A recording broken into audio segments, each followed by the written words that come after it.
Bem, galera do terceiro ano, nós ainda na apostila Super Teoria 3. Agora nós vamos para o capítulo GB06, População Brasileira, Crescimento e Distribuição. Então, lá na parte do GG, né, do GG06, que nós estudamos com vocês, que falava sobre a população, do GG09, que falava sobre distribuição e crescimento populacional, nós fizemos ali uma análise, né, sobre alguns conceitos, né, e analisamos ali depois a questão da Europa, China e Índia, e agora nós vamos adentrar ao território crescimento populacional. Vamos lembrar que o crescimento populacional, o crescimento vegetativo, é a taxa de natalidade menos a taxa de mortalidade. Aqui nós temos a taxa de fecundidade no Brasil. Lembrar que taxa de fecundidade é o número de filhos por mulher em idade reprodutiva e a taxa de fecundidade está associada à taxa de natalidade. Vamos observar que a taxa de fecundidade do Brasil em 1940 era de 6,16 filhos por mulher em idade reprodutiva, né? Mas o que nós vamos observar a partir de 1960? Que essa taxa de fecundidade ela vai diminuir, tá certo? Ela vai começar a sofrer uma queda, tá? Provavelmente porque começou a ter uma queda na taxa de natalidade. E observem vocês que no ano de 2010, tá certo? O Brasil teve uma taxa de fecundidade de 1,9, ou seja, abaixo da taxa de reposição. Ainda não temos os dados de 2020, porque há uma previsão, né, para que o censo seja realizado em 2020, mas diante da atual conjuntura econômica do país, provavelmente pode acabar sendo realizado em 2021, ou um censo mais enxuto, tá certo? Um censo que tenha, tá certo, menos dados a serem levantados. O que contribuiu, né, tanto para essa queda de fecundidade, não só no Brasil como no mundo, principalmente a partir da década de 1960? Em 1957 foi lançado um remédio chamado Enovid, tá certo? E esse remédio era para poder tratar de distúrbios relacionados à menstruação. Só que um dos, tá certo, efeitos colaterais que vinha na bula desse remédio era a suspensão temporária da fertilidade. Opa! Então, se esse remédio suspende a fertilidade, então eu vou começar a tomá-lo para que eu não possa ter o quê? Filhos. E em 1967, o FDA, que é o órgão norte-americano responsável, que seria a nossa vigilância sanitária aqui no Brasil, vai liberar o Enovid como uso, né, como uso de anticoncepcional. Foi o primeiro anticoncepcional que nós tivemos no mundo. Isso aí, pessoal, foi exatamente uma grande conquista, principalmente para o movimento feminista. É tanto que o movimento feminista, a partir de 1960, vai ganhar força, porque vai dar à mulher aquela tão sonhada liberdade, a liberdade de poder escolher o seu filho, a liberdade de ela poder participar, né, das decisões econômicas do seu lar. A mulher ela vai ter uma importância dentro da sociedade, mas essa liberdade em poder decidir comandar o seu corpo, eu quero ou não ter filho, vai ser muito importante para o movimento feminista. Lembrando que o movimento feminista, tá certo? Segundo aí os historiadores, teve início, né, lá na Revolução Francesa, lá no Iluminismo, que acabou dando origem ao chamado feminismo moderno e até chegar no chamado feminismo contemporâneo. Se nós observarmos, a partir de 1872, quando começou a ter o primeiro censo no Brasil, a população brasileira não para de crescer.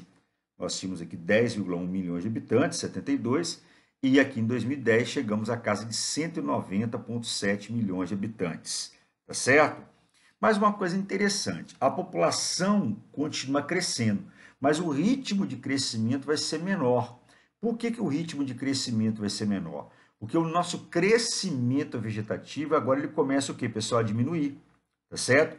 Ele teve um aumento. Por que ele teve um aumento? Por causa da queda na taxa de mortalidade, porque a taxa de natalidade tinha sido mantida constante, mas depois que a natalidade ela começa a diminuir, tá certo? O que acontece? O ritmo de crescimento da nossa população ele também vai sofrer uma queda. Aqui nós temos o crescimento vegetativo brasileiro. Aqui vai ser um período de grande crescimento vegetativo do Brasil, tá certo? Por quê? Por causa da grande queda que nós tivemos aqui na taxa de mortalidade, principalmente devido à melhoria na medicina preventiva. A taxa de natalidade do Brasil vai começar a ter uma queda substancial a partir de 1970, devido ao uso de anticoncepcionais. Não, principalmente por causa da laqueadura.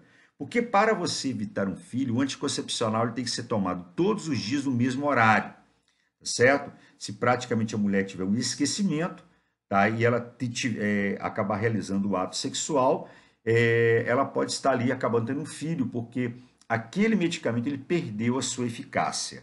Então, na verdade, o que mais contribuiu para a queda na taxa de natalidade do Brasil foi a laqueadura. E ultimamente nós temos o uso da vasectomia para o gênero masculino. Esse período aqui foi chamado de baby boom, período de grande crescimento da população brasileira devido à alta taxa de natalidade. Aqui nós temos a evolução, né, da população total do Brasil. Lembrando que essa população brasileira ela vai começar a ter uma queda, tá certo? Tanto que o Brasil deixou de ser o quinto país mais populoso do mundo, caiu para sexto país mais populoso do mundo. Uma preocupação que existe hoje, tá certo, é com a saúde masculina. Várias campanhas feitas, né, por órgãos de saúde, Secretaria de Estado de Saúde, ou pelo próprio Ministério da Saúde, para que o homem venha cuidar da sua saúde, tá certo? Porque o que mais se percebe hoje é a queda, quer dizer, o aumento na taxa de mortalidade masculina, não só por causa do estresse, da violência, mas é por não poder cuidar da sua própria saúde. E aí entra aquela questão, muitas vezes, do machismo, né? Como, por exemplo, a realização do exame de próstata para combater o câncer de próstata. Entra aquela questão do machismo, não vou fazer a questão do toque, então acaba levando ao aumento dessa mortalidade. Urbanização e suas consequências, né? É importante deixar bem claro que o Brasil vai começar a se urbanizar a partir da década de 1950, devido ao processo de industrialização, tá? E mesmo que aqui em 63 nós tivemos o Estatuto do Trabalhador Rural, onde o trabalhador rural passa a ter os mesmos direitos trabalhistas do homem, né, da cidade, do trabalhador urbano, mas houve um alto desemprego. Por que houve uma grande quantidade de desemprego? Porque esses direitos trabalhistas eles encareceram a mão de obra rural. Então não compensava mais para o dono da propriedade agrícola manter esse trabalhador.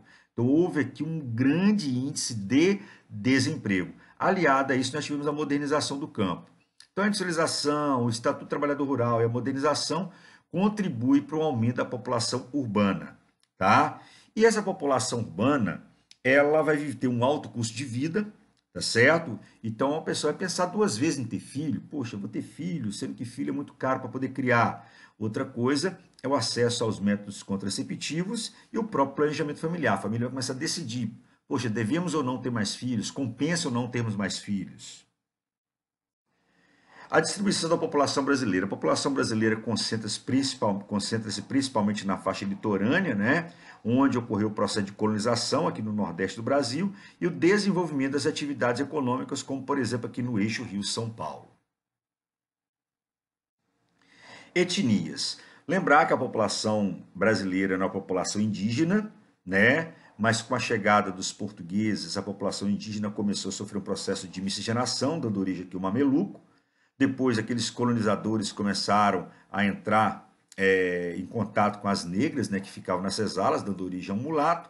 E aqueles negros fugitivos que adentravam as florestas, né, fugindo das senzalas e montando seus quilombos, acabavam, né, tendo uma relação com os índios, dando origem aqui ao cafuzo ou capial.